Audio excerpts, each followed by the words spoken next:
नमस्कार दोस्तों, perfection IAS के हमारे यूट्यूब चैनल में आप सभी का स्वागत है। दोस्तों, ये video specially Bihar special current affairs के लिए बनाया गया है।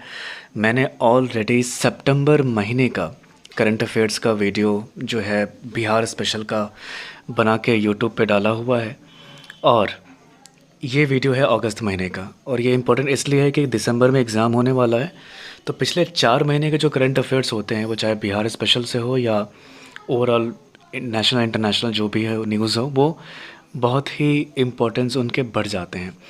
तो ये पिछले 4 महीने के वीडियो में जो भी है करंट अफेयर्स के, मैं जल्दी जल्दी आपके लिए लेके आऊँगा। अगर एग्ज़ाम का टेंटेटिव डेट और आगे बढ़ता है तो मैं आगे भी उसके हिसाब से वीडियो अपलोड करूँगा। एक और अनाउंसमेंट मैं करने वाला था दोस्तों आप सभी के लिए कि जो लोग बिहार स्पेशल का करंट अफेयर्स नहीं ले पा रहे हैं या पूरे वीडियो नहीं देख पाते, या फिर आपको ऐसा रिसोर्स नहीं मिल रहा कि आप कहाँ से ऐसे करंट अफेयर्स जो बिहार स्पेशल जो है आपको एक जगह मिल जाए, तो परफेक्शन आईएएस आपके लिए ये और ही इजी करने वाला है। वो ये है कि हम जो बिहार स्पेशल का करंट अफेयर्स है वो डायरेक्ट आपके ईमेल पे भेज देंगे। जी हाँ, ऐसा बहुत कम देखने को मिलता है। आप जो भी करंट अफेयर से रिलेटेड आपके जो क्वेरीज़ होंगे, या जो मैगज़ीन है हिंदी एंड इंग्लिश दोनों में, हम आपको आपके ईमेल पे भेज देंगे। अगर आप हिंदी में पढ़ना चाहते हैं तो आप हिंदी में पढ़ लीजिएगा, इंग्लिश में पढ़ना चाहते हैं तो आप इंग्लिश में पढ़ लेंगे। तो मेरे ख्याल से इस बात पे लाइक तो बनता है आप सभी का। और अब बात है कि कैसे आपको ईमेल पे भेजा जाएगा। इस वीडियो के डिस्क्रिप्शन में मैं एक गूगल फॉर्म का लिंक डाल दूँगा, जिसमें आपको अपने इन्फॉर्मेशन, आपका नाम, ईमेल एड्रेस, आप कहाँ से हैं, ये आपको फिल कर देना है। एंड हमारे पास इन्फॉर्मेशन आने के बाद में हम आपको ईमेल पे भेज देंगे। एंड ज़रूरी नहीं कि सिर्फ अगस्त महीने का है, जैसे जैसे हर महीने का करंट अफेयर्स का आपको मैगज़ीन आएगा हम आपको भेजते रहेंगे। तो दोस्तों, अगर आप चैनल पे नए आए हैं, पहली बार देख रहे हैं वीडियो, तो सब्सक्राइब कीजिएगा चैनल को, और कमेंट करके आप एक चीज़ और बताएं हमें कि आप बीपीएससी 66 का प्रीलिम्स देने वाले हैं कि नहीं इस बार। अगर देने वाले हैं तो आप अपना नाम, आप किस डिस्ट्रिक्ट से हैं, लिख के बताइए। और गूगल फॉर्म भरना फेल नहीं कीजिएगा, मत भूलिएगा, क्योंकि जब तक आप गूगल फॉर्म फिल नहीं करेंगे हम आपको ईमेल पे करंट अफेयर्स के मैगज़ीन्स नहीं भेज पाएंगे। हालांकि कुछ लोग टेलीग्राम पे जुड़ के हमसे ले लेते हैं, बट कभी कभी क्या होता है कि लोगों को पता नहीं चल पाता कहाँ से लेना है। तो ये आपका जो टेंशन है, ये हमारी टेंशन हो जाएगी कि अब हम आपको करंट अफेयर्स के जो भी मैगज़ीन होंगे आपको हम भेज दिया करेंगे। तो दोस्तों, चलिए शुरू करते हैं। आप जैसा कि देख रहे हैं, और फिर वही बात है कि वीडियो बनाने का मतलब क्या है। देखिए, वीडियो से फ़ायदा ये होता है कि अगर आप पढ़ना नहीं चाह रहे हैं, उस समय मन नहीं लग रहा पढ़ने का, तो वीडियो देख लीजिए, विजुलाइज़ कीजिए उन चीज़ों को पढ़ के, ये देख के, तो आप उसे सुन भी सकते हैं। यही रीज़न है वीडियो बनाने का और आप लोगों से जुड़े रहने का। तो दोस्तों, ये जो आप देख रहे हैं अगस्त महीने का करंट अफेयर्स है यहाँ पे, और ये स्पेशली जो है बिहार से रिलेटेड है, बिहार स्पेशल है ये करंट अफेयर्स का। तो जो ये वीडियो लंबी हो सकती है, लेकिन मैं इसे दो पार्टों में मैं इसे आप लोगों के लिए अपलोड करूँगा, तो आप इसे देख सकते हैं। जो पहला न्यूज़ है दोस्तों, वो है कि बिहार में अगले साल मार्च तक सभी ग्रामीण घरों में नल जल कनेक्शन देने की योजना है। यानी कि 2020 है, 2021 में ये योजना है सभी घर में। तो ये पूछ सकता है आपसे कि किस साल ये लक्ष्य रखा गया है। तो ये कह रहा है कि बिहार सरकार ने अगले साल मार्च तक राज्य के सभी ग्रामीण घरों में नल जल कनेक्शन देने की योजना बनाई है, जो पूरे देश के लिए इस लक्ष्य को हासिल करने के लिए राष्ट्रीय लक्ष्य 2024 रखा गया है। यानी कि 2024 से आगे है, यानी कि 2024 में पूरे इंडिया में है, और अपना बिहार जो है वो 2021 में इसे पूरा करना चाहेगा।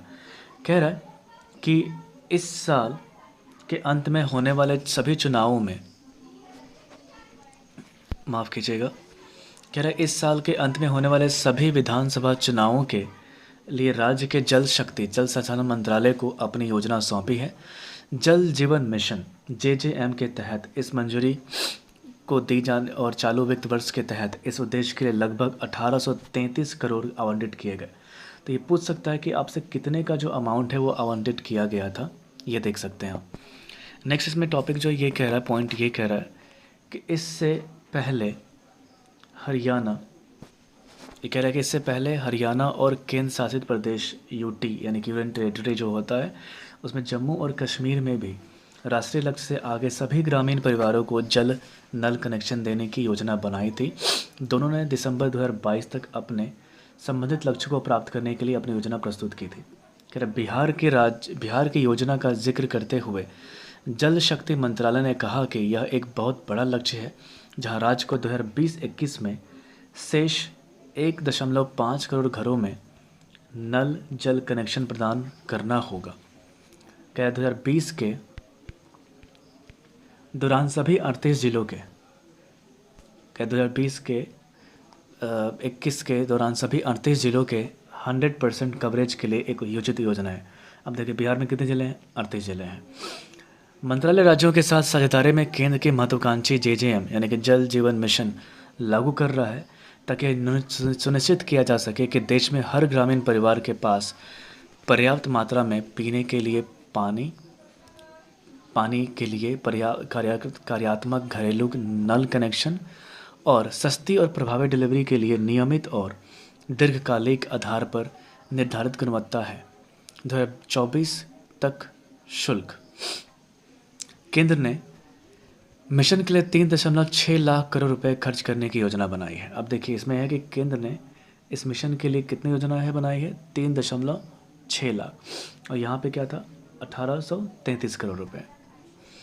नेक्स्ट जो है न्यूज़ वो देखते हैं। ये कह रहा है कि सीड WHO पुरस्कार के लिए चयनित, यानी कि आर्थिक और शैक्षणिक विकास समाज सीड्स तंबाकू के उपयोग को नियंत्रित करने के लिए भारत के 2 राज्यों बिहार और झारखंड में तंबाकू नियंत्रण के क्षेत्र में काम करता है, जिसके लिए विश्व स्वास्थ्य संगठन ने सामाजिक रूप से विश्व तंबाकू निषेध दिवस 2020 पुरस्कार से सम्मानित किया गया है। आपसे पूछ सकता है कि इसमें किसको सम्मानित किया गया था? आपका ई ऑप्शन आने के चांसेस हो जाएंगे। तो अगर बिहार झारखंड रहेगा तो, अगर सिर्फ बिहार रहेगा तो आप बिहार पे क्लिक करेंगे। कह रहा है कि विश्व वयस्क तंबाकू सर्वेक्षण 2017 के आंकड़ों के अनुसार पिछले 8 वर्षों में बिहार में तंबाकू उपयोगकर्ताओं की संख्या 53.5 से घटकर 25.9 हो गई है। ये बहुत ही अच्छी न्यूज़ है। दूसरी ओर झारखंड ने अपने तंबाकू उपयोगकर्ताओं को 50 से घटाकर 38.9 कर दिया है। क्या सीड के राष्ट्रीय तंबाकू नियंत्रण कार्यक्रम को मजबूत करने के लिए काम कर रहा है और बिहार और झारखंड के लिए एक तकनीकी सहायता भागीदार रूप में काम कर रहा है। तो ये अच्छी न्यूज़ है दोस्तों। अब आ गया टिड्डी अटैक, ड्रोन से रसायन का छिड़काव। टिड्डी अटैक, ड्रोन से रसायन का छिड़काव। ये कह रहा है कि कृषि मंत्री प्रेम कुमार ने राज्य सरकार किसी भी संबंधित टिड्डी मामले से निपटने के लिए रसायनों के छिड़काव के लिए ड्रोन का उपयोग करेगी। अब देखिए प्रेम कुमार जो हैं कृषि मंत्री हैं, ठीक है। पूर्वी यूपी की सीमा से लगे 5 पश्चिमी बिहार के जिले जैसे कम्यूर, बक्सर, सिवान, गोपालगंज और पश्चिमी चंपारण टिड्डी आक्रमण के भय से जी रहे हैं। कह रहा है कि इसके अलावा पारंपरिक तरीकों के उपयोग से, जैसे ड्रम और नागरा के साथ टिड्डियों को डराने के लिए, शोर पैदा करने के लिए प्लेट और टीन के डब्बे की पिटाई की भी सलाह दी गई है। एक विस्तृत एडवाइजरी भी जारी की गई है, जिसमें अधिकारियों से कहा गया है कि किसी भी क्षेत्र में टिड्डियों का आक्रमण होने पर ड्रोन का उपयोग कर विशेष रसायनों की खरीद की जाए। नेक्स्ट टॉपिक देखते हैं दोस्तों। क्या जल्द ही दरभंगा और मुजफ्फरपुर में सुपर स्पेशलिटी अस्पताल। केंद्रीय स्वास्थ्य और परिवार कल्याण राज्य मंत्री अश्विनी कुमार चौबे, देखिए ये याद रखिएगा कि पूछ सकता है कि कौन है हमारे केंद्र स्वास्थ्य और परिवार कल्याण राज्य मंत्री। अश्विनी कुमार चौबे ने जून के अंत तक मुजफ्फरपुर और दरभंगा मेडिकल कॉलेज और अस्पताल यानी कि DMCH में सुपर स्पेशलिटी ब्लॉक के निर्माण को पूरा करने और जुलाई तक इन स्वास्थ्य सुविधाओं को आम लोगों को समर्पित करने का निर्देश दिया। इसमें कह रहा है कि बिहार एम्स के अलावा मेडिकल कॉलेजों और प्राथमिक स्वास्थ्य केंद्रों की संख्या भी बढ़ाई गई है।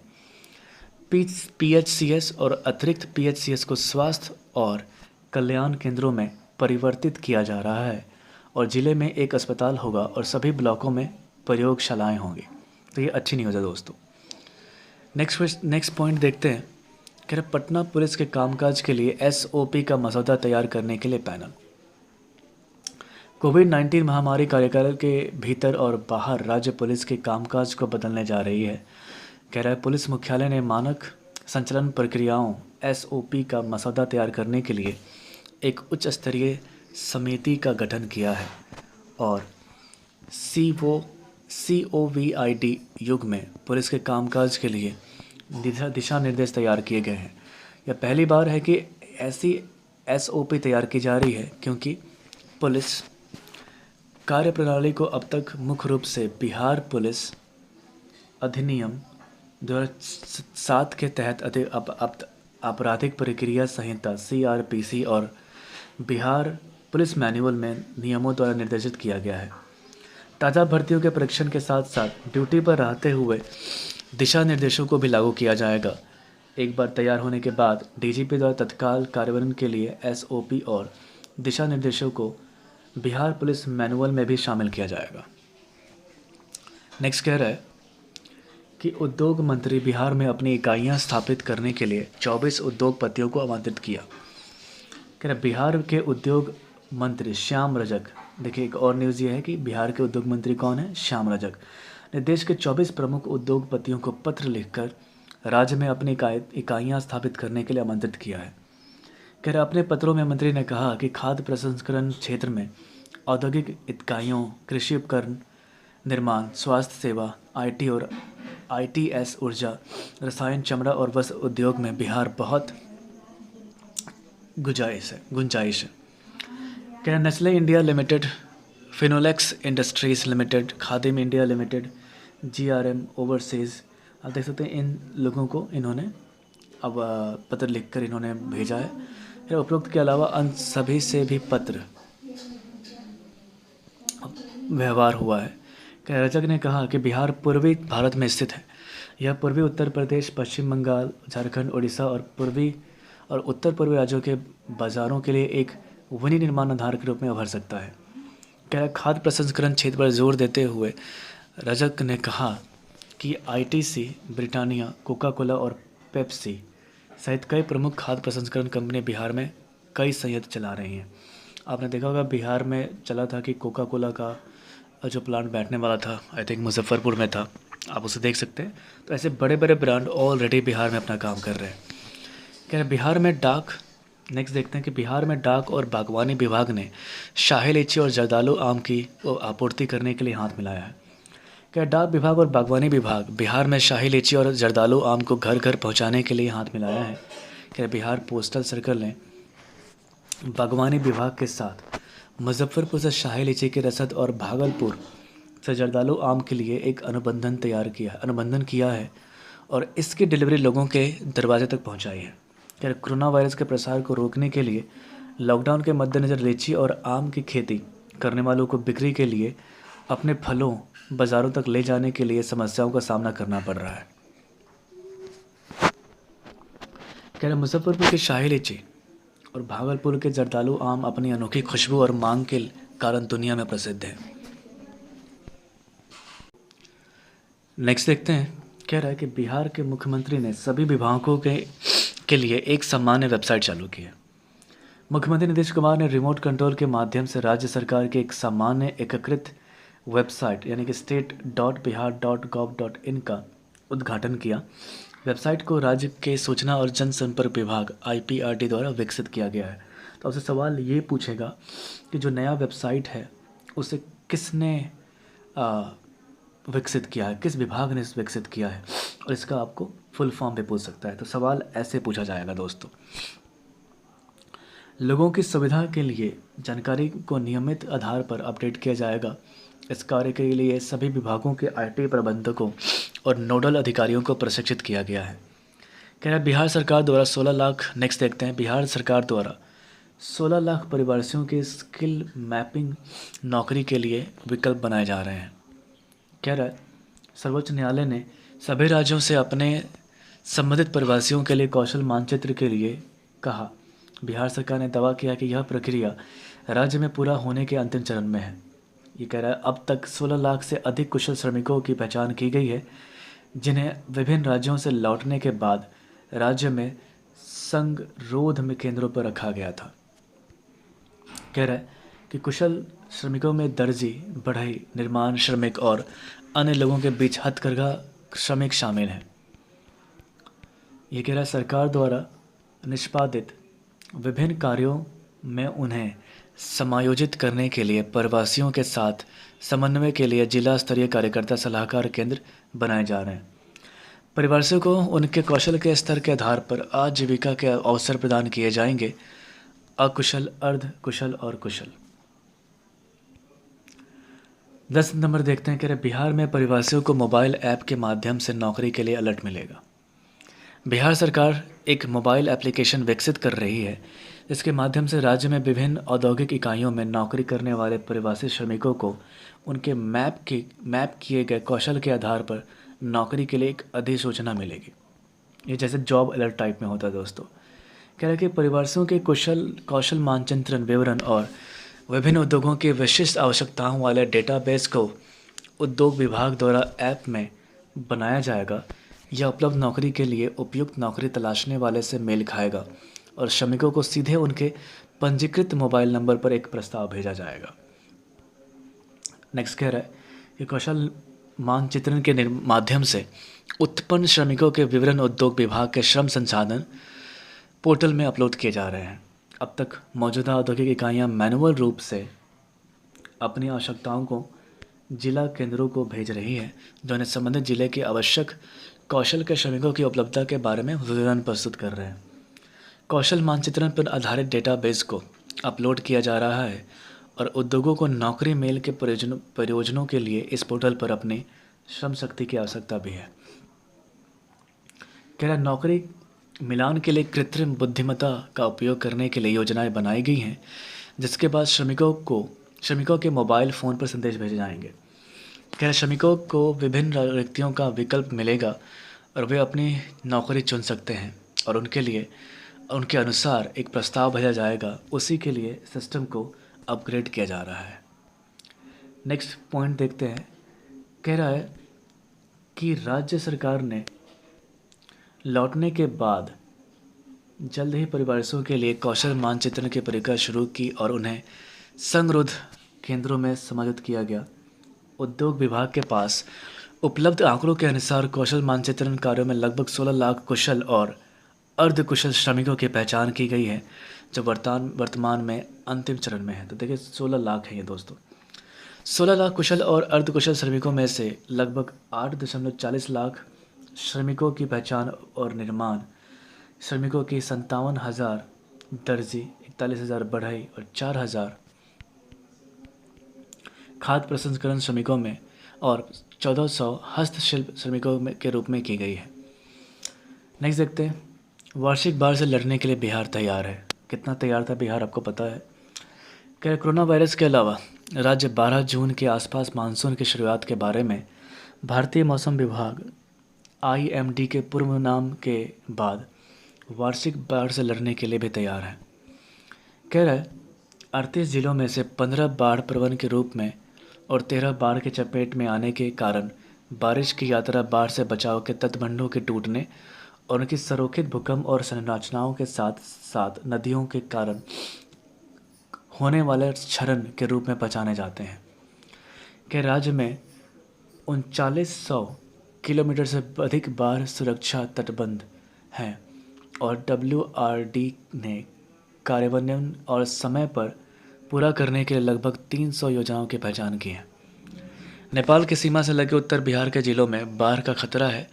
यह क्षेत्र कम से कम 5 प्रमुख बाढ़ पैदा करने वाली नदियों जैसे कि महानंदा, कोसी, बागमती, बूढ़ी गंडक और गंडक के लिए असुरक्षित है, जो नेपाल में उत्पन्न होती है। कह रहे कुछ दक्षिण बिहार जिले में भी सोन, पुनपुन और फल्गु नदियों से बाढ़ के चपेट में आ गए हैं। ये कह रहा है कि इसके अलावा बाढ़ पिछले साल की तरह एक से अधिक चरणों में आ सकती है, जब पटना में सितंबर-अक्टूबर में अभूतपूर्व जल भराव हुआ था। नेक्स्ट देखिए। कह रहे व्यापार, उद्योग, संघ राज्य से समर्थन की मांग की है। बिहार के विभिन्न व्यापार और औद्योगिक निकायों ने राज्य सरकार से मदद मांगी है।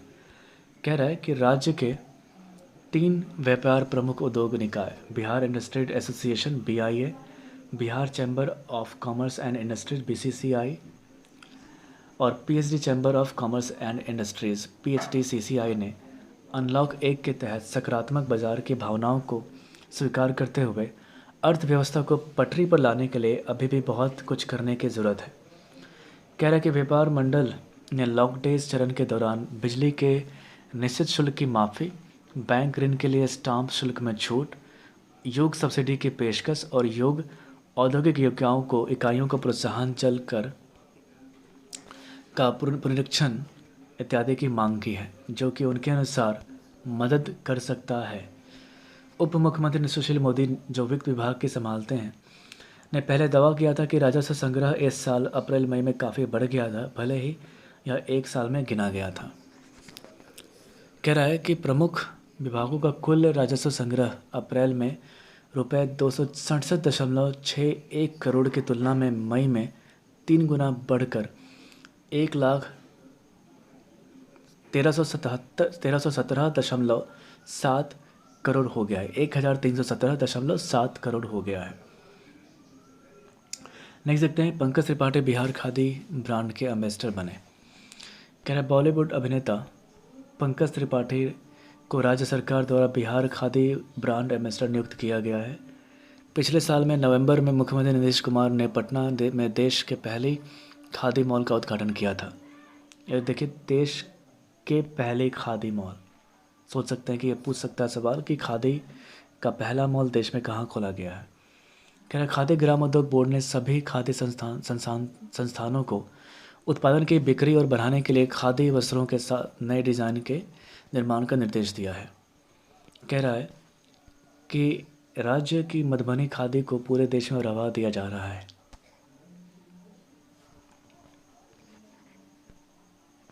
जो टॉपिक है हमारा ये है 14 नंबर, देख सकते हैं आप। कह रहे CM नीतीश कुमार उद्योगों को बढ़ावा देने के लिए बिहार में टैक्स छूट देना चाहते हैं। ये कह रहे कि CM नीतीश कुमार ने केंद्र से बिहार में नए उद्योगों को बढ़ावा देने के लिए विशेष सहायता के रूप में माल और सेवा कर यानी कि GST और आयकर में कुछ छूट प्रदान करने का आग्रह किया। ये कह रहा है बिहार में उद्योगों की कमी है, ये सभी जानते हैं। केंद्र को राज्य को विशेष सहायता के रूप में GST और आयकर में छूट प्रदान करनी चाहिए या उनके गृह राज्य में अधिकतम लोगों को रोजगार के अवसर सुनिश्चित करेगा। ये कह रहा है कि उन्होंने सूक्ष्म, लघु और मध्यम उद्योगों यानी कि MSME जो सेक्टर है के लिए सेंटर के आवंटन में 25,000 करोड़ वृद्धि की मांग की, ताकि बिहार जैसे राज्यों में MSME सेक्टर को बढ़ावा दिया जाए। देखिए, MSME सेक्टर दोस्तों वो सेक्टर होता है जिसे हम लघु उद्योग के तौर पे कहते हैं, और सरकार आजकल चाहे इंडियन गवर्नमेंट हो या बिहार गवर्नमेंट हो, वो ऐसे लोगों को प्रोत्साहित कर रही है MSME सेक्टर वाले लोगों को। और एक MSME एक सर्टिफिकेट भी बनता है जो छोटे उद्योगपति होते हैं, आप कह सकते हैं लघु उद्योग वाले होते हैं, बढ़ाकर, और उनको सरकार सब्सिडीज़ वगैरह भी देती है एंड लोन वगैरह के भी मुहैया करवाती है कि ताकि वो उस सेक्टर में सही कर पाएँ। नेक्स्ट देखते हैं, कह रहा है कि बिहार सरकारी स्कूलों में दाखिला लेने वाले प्रवासी बच्चे यानी कि सरकारी स्कूलों में दाखिला लेने वाले प्रवासी बच्चे, राज्य शिक्षा विभाग उन प्रवासी श्रमिकों के बच्चों को सरकारी स्कूलों में दाखिला देने की योजना बना रहा है। कोविड-19 महामारी के कारण दूसरे राज्यों से जो बिहार लौटे हैं उनके लिए ये बात कर रहा है। ये कह रहा है कि राज्य सरकार के अनुमान के अनुसार देश के विभिन्न हिस्सों से लगभग 30 लाख प्रवासी राज्य में लौट आए हैं।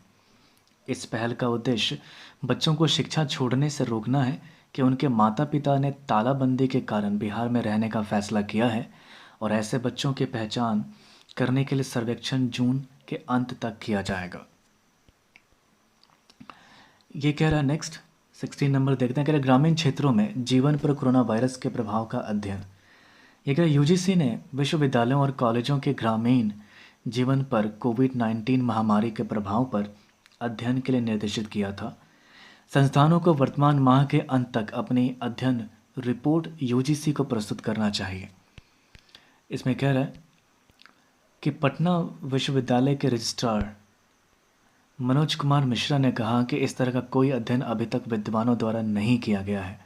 कुछ अन्य विश्वविद्यालयों ने भी इस तरह की पहल के बारे में अपनी अज्ञानता का अनुरोध किया।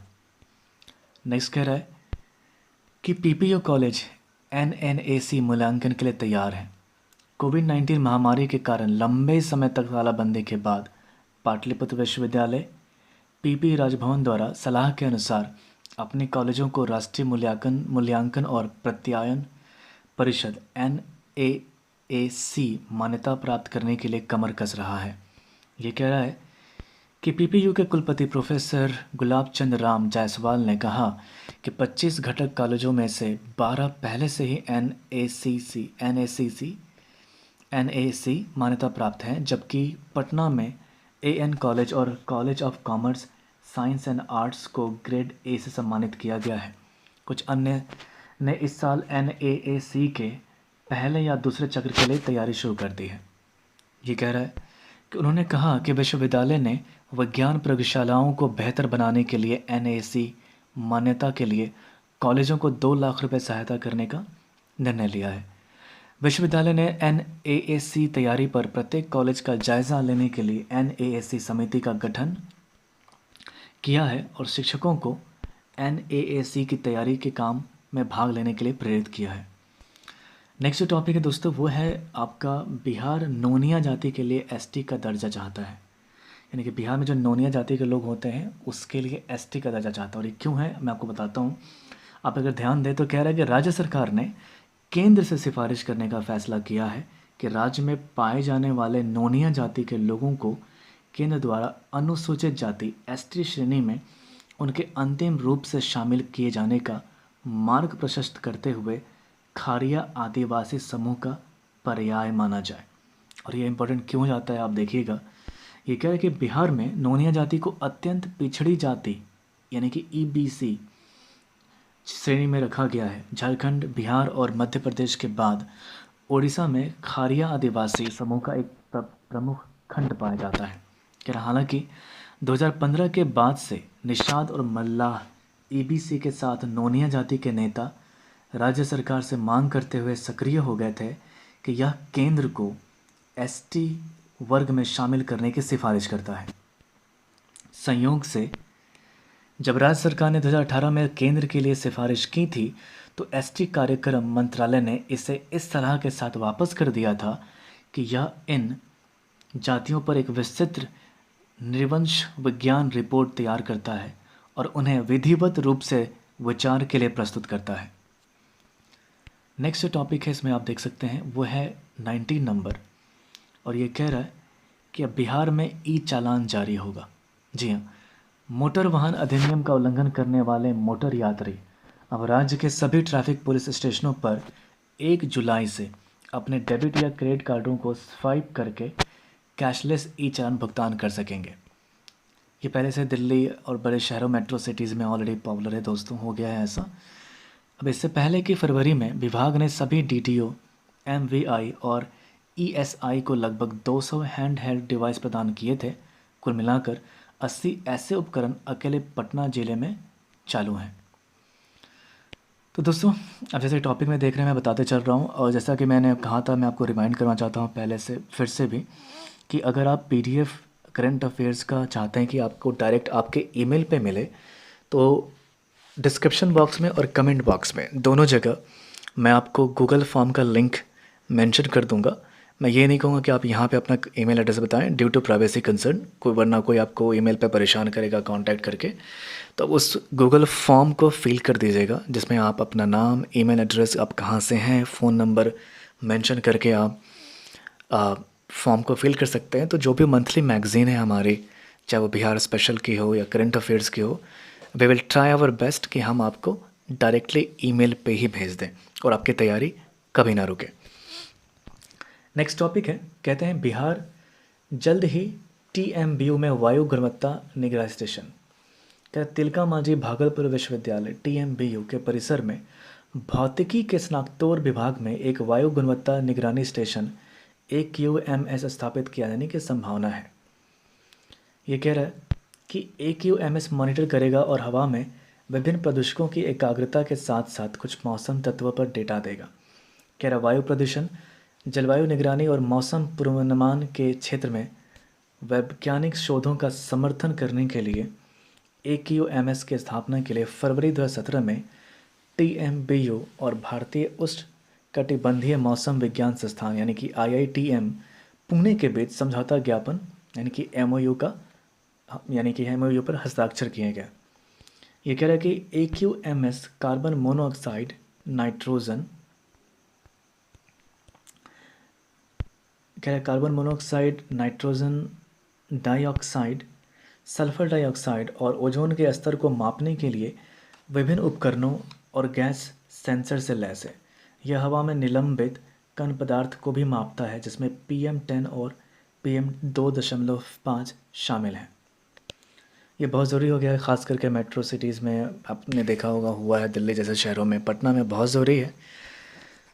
नेक्स्ट देखते हैं कि औद्योगिक प्रोत्साहन नीति में संशोधन करने के लिए बिहार के राज्य कैबिनेट ने बिहार औद्योगिक निवेशन संवर्धन नीति 2016 में संशोधन करने के लिए 26 लाख रुपए से 500 करोड़ रुपए की सीमा में राज्य में निवेश पर छूट देने के सरकार के प्रस्ताव को मंजूरी दी। यह सितंबर 2016 से प्रभावी होगा। मैं डेट को लेकर थोड़ा सा डाउट में दोस्तों, आपको मैं बता दूंगा। संशोधन से निवेशकों को केंद्र की प्रोत्साहन नीति के अनुरूप लाभ मिलेगा। सभी डीएम को जिला औद्योगिक नवाचार योजना के तहत धनराशि भी प्रदान की जाएगी और इसके अलावा राज्य के सार्वजनिक क्षेत्र के उपक्रम अब 2 औद्योगिक क्लस्टर विकसित कर सकेंगे। कह रहा है कि पश्चिमी कोसी नहर परियोजना सहित 3 अलग अलग परियोजनाओं पे 2746.09 करोड़ रुपए के व्यय के संबंध में जल संसाधन विभाग के प्रस्ताव को भी मंजूरी दे दी गई। कुल खर्च में 2372.52 करोड़ रुपए पश्चिमी कोसी नहर के नवीकरण और सुदृढ़ीकरण पर खर्च होने वाली परियोजना लागत का संशोधित अनुमान है और बाएं और दाएं कमला बलान तटबंधों के उत्थान, सुदृढ़ीकरण पर 325.12 करोड़ रुपए की लागत है। शेष 48.49 करोड़ रुपए भुताही बालन तटबंधन के नवीकरण और सुदृढ़ीकरण के लिए है। नेक्स्ट देखते हैं। कह रहा है सिंचाई सुविधाओं के लिए प्लॉट वार सर्वेक्षण करें, बिहार के सीएम नीतीश कुमार ने कहा है। कह रहे सीएम नीतीश कुमार ने जल संसाधन विभाग WRD के अधिकारियों को प्रत्येक खेत के लिए मौजूदा सुविधाओं और आवश्यक सिंचाई क्षमता के बारे में सटीक आकलन करने के लिए राज्य भर में प्लॉट वार सर्वेक्षण करने के लिए कहा। पारंपरिक सिंचाई प्रणाली को पुनर्जीवित करने के उद्देश्य से जल जीवन हरियाली अभियान के तहत आहार पेंस और तालाबों का नाहर पेंस और तालाबों का नवीनीकरण किया जा रहा है। पंपिंग सेट के माध्यम से अपने खेतों की सिंचाई करने के इच्छुक किसानों को कृषि फीडरों के माध्यम से विशेष बिजली कनेक्शन प्रदान किए जा रहे थे ताकि सिंचाई पर उनके खर्च को कम किया जा सके।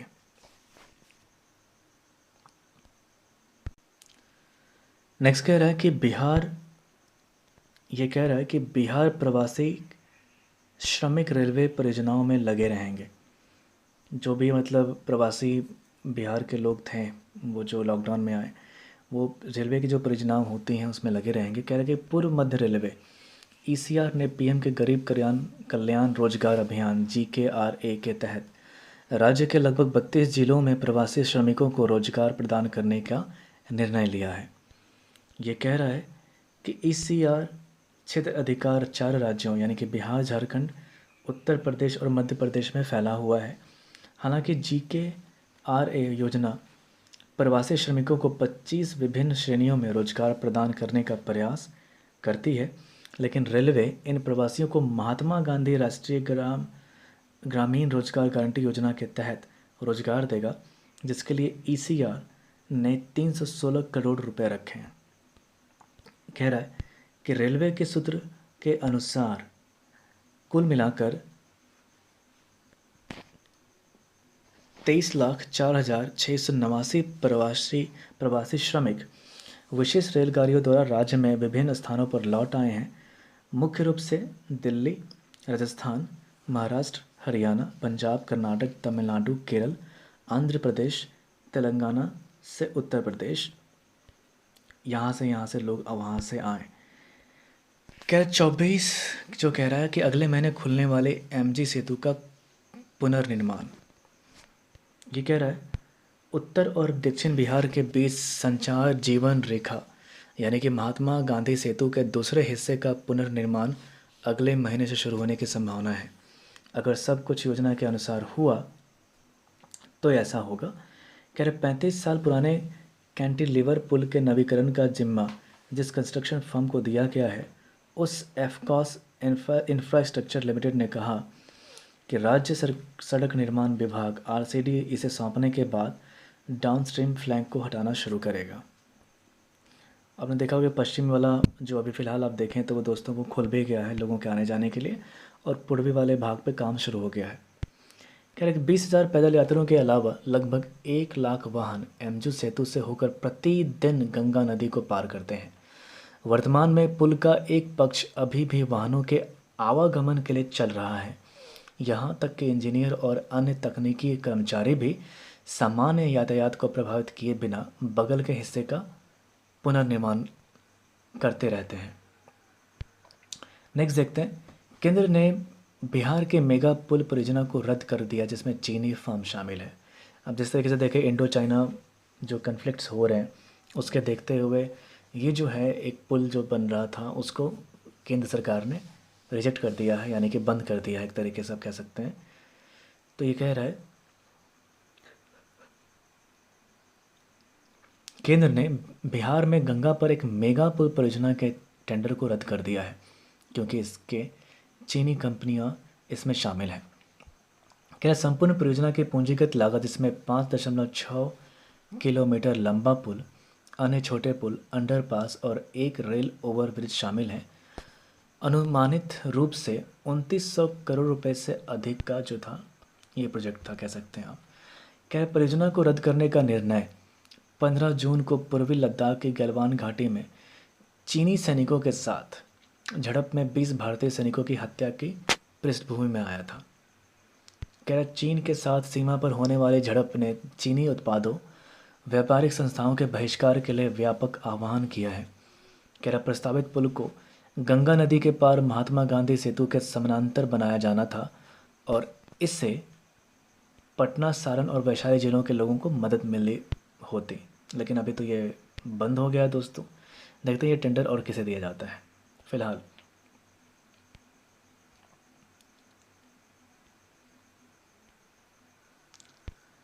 नेक्स्ट देखते हैं कि पीएम मोदी ने एमएसएमईज को सशक्त बनाने के लिए चैंपियंस प्लेटफॉर्म किया लॉन्च।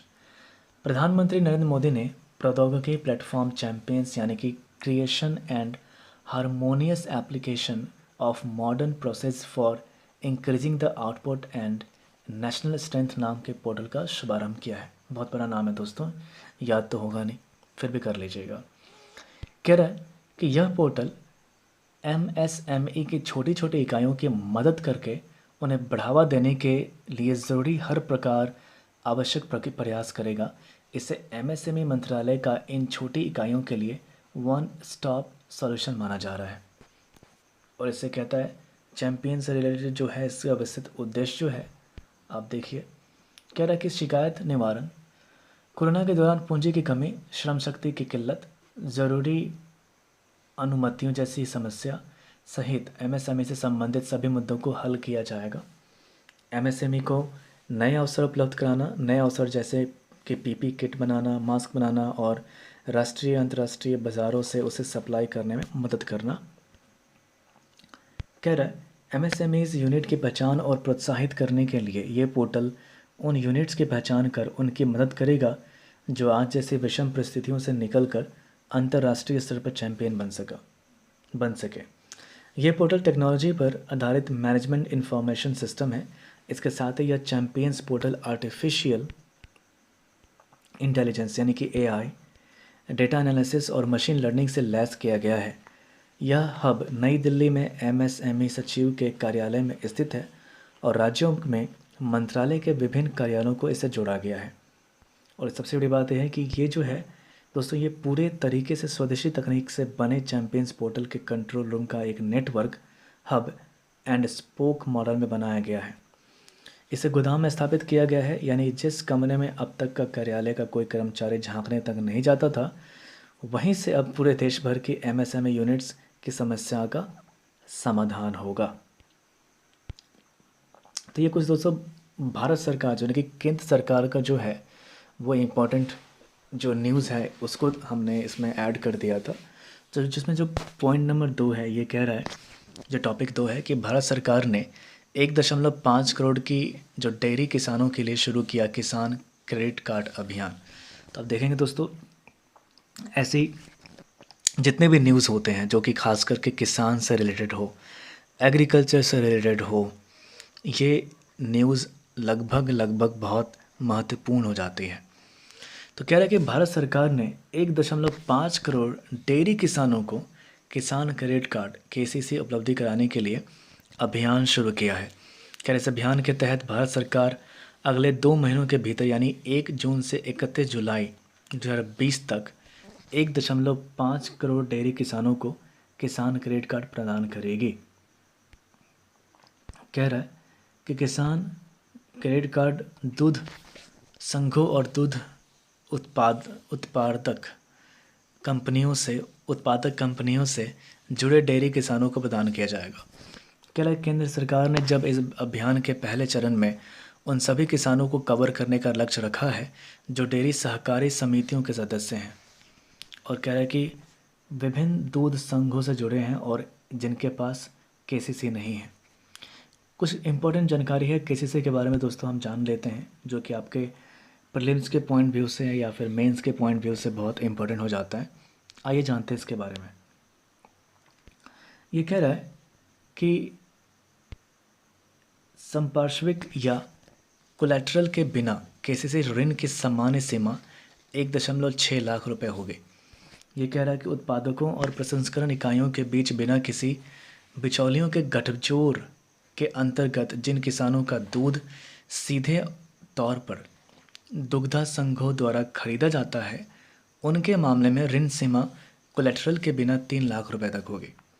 क्या डेयरी किसानों को केसीसी प्रदान करने का विशेष अभियान किसानों के लिए प्रधानमंत्री के आत्मनिर्भर भारत पैकेज के तहत शुरू किया गया है।